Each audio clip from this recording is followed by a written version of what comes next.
Eben, good evening and welcome to the Western Cape Results Centre. As Eben has pointed out, my name is Lukhanya Khalad. Well, results have begun to trickle in from small and rural voting districts as well as some areas on the Cape Flats.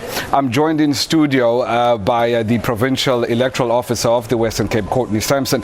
But before we speak to him, I also just want to say that no official results have as yet been released by the IEC in the province. And before we speak to Mr. Sampson, I just want us to quickly have a look at how today's voting unfolded at Saldanha in the West Coast. We understand that there was a carnival atmosphere as voters came out in their droves in the Saldanha Bay local municipality, which is of course located in the West Coast, approximately 140 kilometers north of Cape Town. My colleague Craig Murray and Trevor Pistorius compiled this report. Lots of singing and dancing was the order of the day, with rival supporters not wanting to be outdone. Some voting stations were quiet, others had long queues. The Saldanha Bay local municipality incorporates around 100,000 people. Vredenburg is the largest town with just under 40,000 people. Saldanha next with 28,000, followed by towns like Langebaan, Hopefield, and then the smallest town, that of Paternoster, with 2,000 people. Of the population, coloureds form 55%, blacks 25%, and white citizens 18%. Afrikaans is the dominant language, with 73% speaking it as a first language. Finance, real estate and business services contribute 31% of the local economy. Retail, trade, tourism and accommodation contributes 10%. Agriculture and fishing adding a further 10%. In the 2011 elections, the DA obtained a majority of 15 seats, with the ANC picking up 8. Supporters of both parties were vocal, contributing to today's carnival atmosphere, but soon the votes will turn into results. The IEC staff were happy that things ran smoothly, and they're ready for the counting process to commence soon. When we close with the doors and everything, we start counting our ballots. Our station, we will approximately take an hour to finish counting everything. After that, we move to Vredenburg, and then we will give our reconciliation of the counted ballots.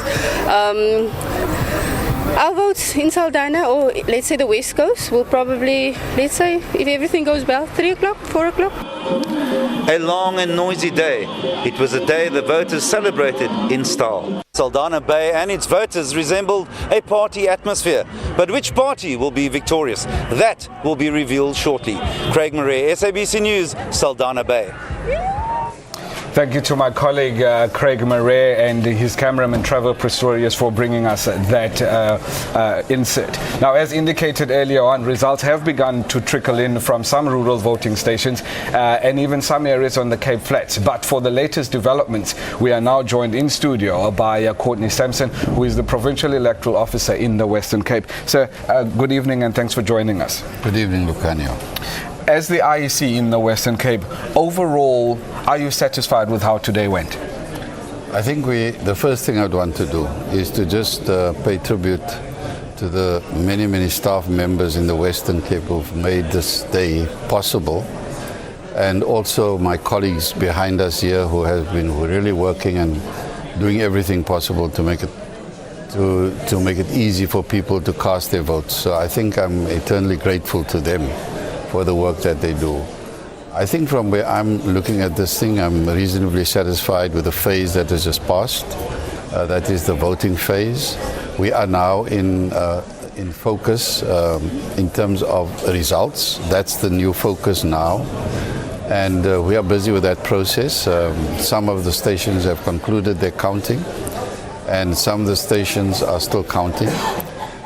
So it's important now that we also make the statement to say that when a station has concluded its counting, that result becomes public, because we paste a copy of the result slip outside the voting venue. So it's possible now for people to begin to assess already what is happening, but that's an unverified result. That result slip is going to go through a process whereby we will have auditors that will look at it as well and raise issues that they may be concerned of and get clarification from the presiding officers and other people.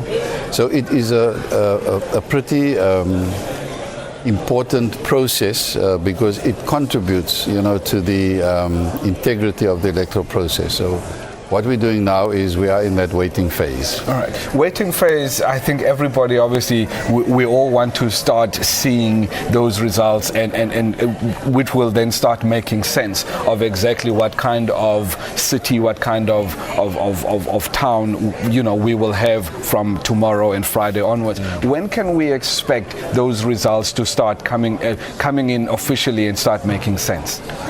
Lucanio, they will start coming in tomorrow on Thursday, and we can begin to expect to see pictures developing in terms of how these things are moving. It will probably not be concluded by Thursday, but from our side we are going to focus on getting the thing right, giving the people the proper information, and giving our staff an opportunity to make sure that they get rest and do what needs to be done. We're not going to push them for a result and then come up with something that has got to be redone again. So at that stage, I know the waiting game is on, but there is also the importance of making sure that the information that we share with people is information with integrity. All right. So, and then just before I let you go, any serious complaints to the IEC from anywhere around the province today that we should know about? Nothing really serious that we really needed to get out of our way to do it. It was just the normal kind of election management issues that we dealt with, and I think they were all resolved by our staff. All right.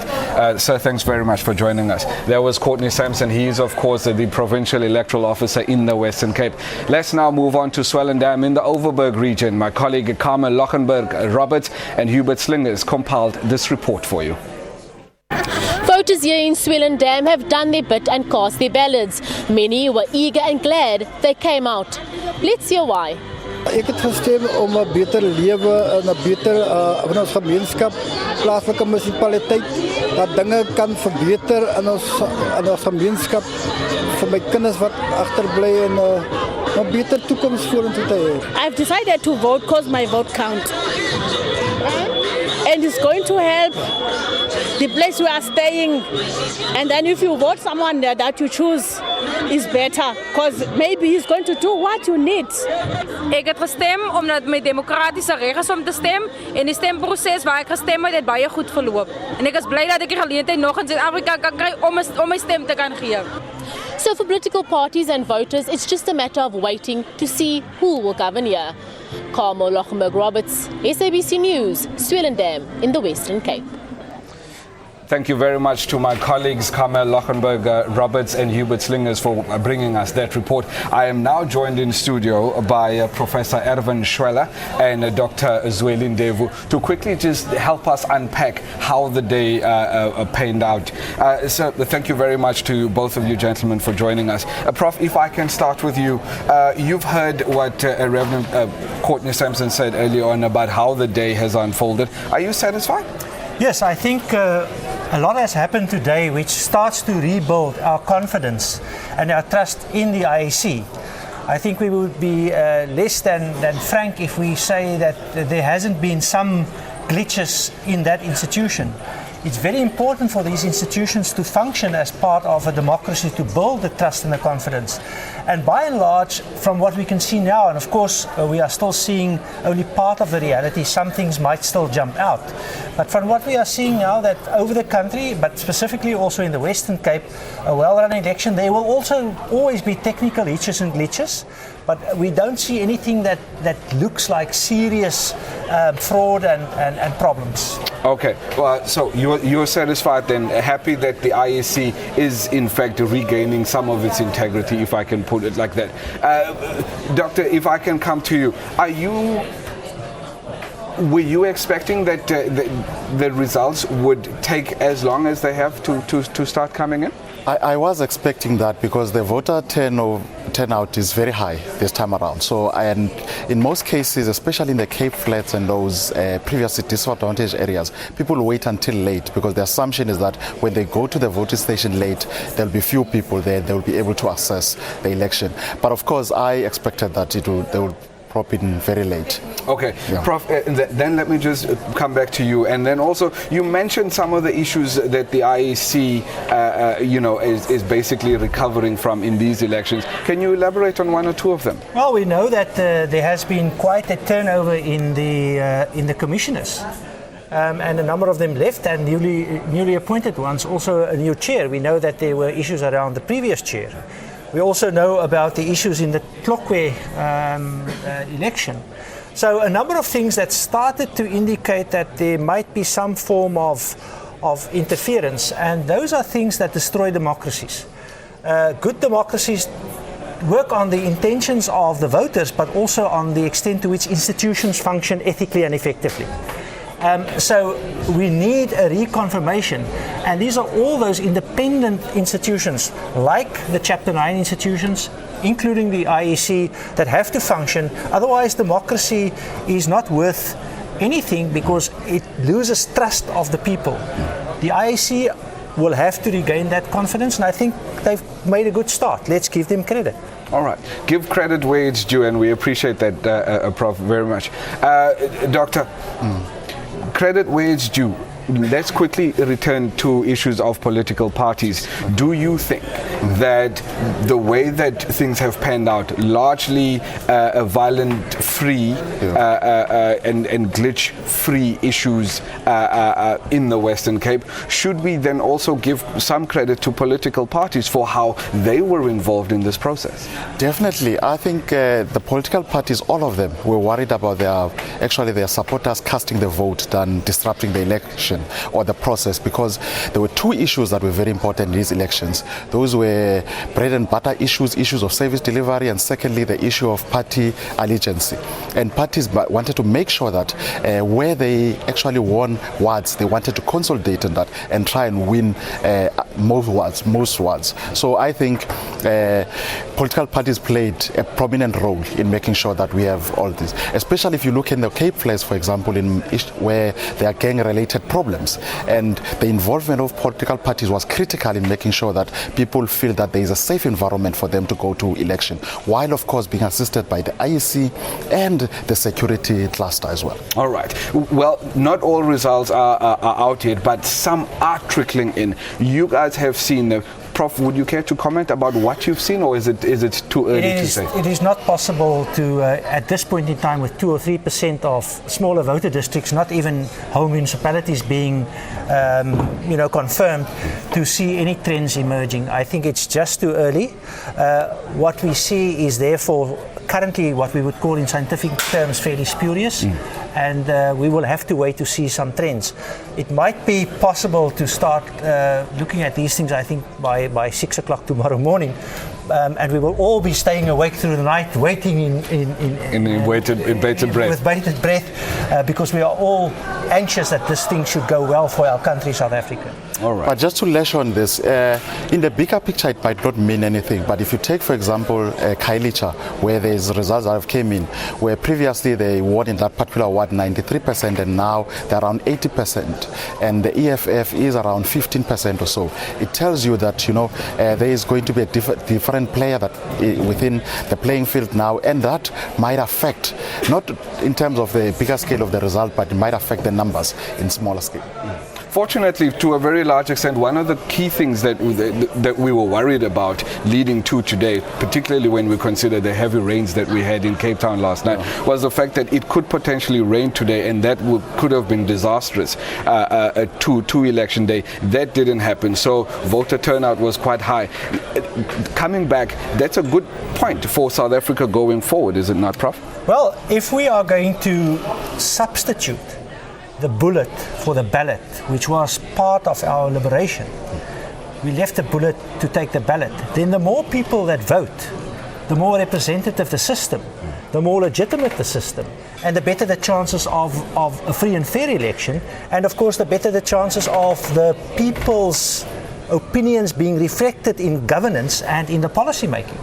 So yes, the higher the turnout, we will have to see how that turnout turns out as well, because then there is a need for a specific analysis in terms of, for example, what was the percentage of youth turnout, and to start to explain if that is higher or lower, why. because it does seem as if, for example, the youth are taking different ways and approaches towards expressing their preferences politically. So there are very interesting, deeper analysis to be done. But the higher the voter turnout, the better for democracy and the better for the country. But democracy isn't just about voting on the day, it's about what happens in between the elections, right? Yes. How then do political parties capitalize on the turnout and make sure that they keep the voter interested in going into the next election? I think you are quite right to say democracy or voting is not only on the day, but before the day and after the day. And what political parties will capitalize on with these elections, because we have been seeing the graph growing, and this would probably be the highest as we have ever had in the South African context. And I think political parties, what they would do, they would build from this election to 2019 elections, provincial and national, and they will keep the conversation going, and that's what is going to happen. All right. Well, gentlemen, thank you very much for joining us. Unfortunately, that's all the time we have for you. Well, that brings us to the end of this update. We hope you will join us again for our final update from the Western Cape a little bit later this evening. Until then, back to my colleagues in Tshwane.